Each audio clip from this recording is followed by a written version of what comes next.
ছোট ভাইকে ঠকাতে গিয়ে বড় ভাইয়ের যা হলো তা সে কল্পনাও করেনি। একটি ছোট গ্রামে দুই ভাই থাকত, বড় ভাই রাশেদ আর ছোট ভাই রহিম। তাদের বাবা মারা যাওয়ার আগেই রেখে গিয়েছিল একটি ছোট বাড়ি আর কিছু জমি। রাশেদ ছিল খুব লোভী স্বভাবের, আর রহিম ছিল সৎ, শান্ত আর খুব সরল মনের মানুষ।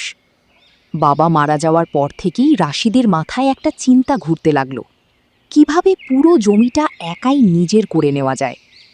একদিন সে রহিমকে বলল, জমির কোনো দাম নেই এখন, এই নে অর্ধেক জমির 50,000 টাকা তুই নে আর এই স্ট্যাম্পে সাইন করে দে। বেচারা রহিম ভাইকে বিশ্বাস করে তাই করে। কিছুদিন পর রাশিদ সেই জমিটাই 10 লাখ টাকায় বিক্রি করে দিল। সব জানতে পেরে রহিমের ভেতরটা ভেঙে গেল, কিন্তু সে কোনো ঝগড়া করল না, চুপচাপ সব সহ্য করল। সময় চলে গেল।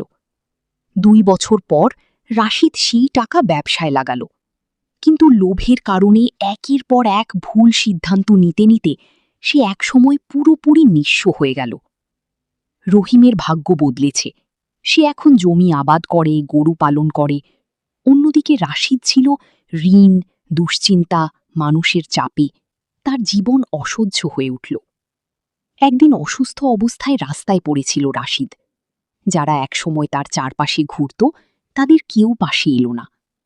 ঠিক তখন রহিম তাকে দেখতে পেল। সে রাশিদকে বাড়িতে নিয়ে গেল, চিকিৎসা করালো, খাবার দিল, যত্ন নিল।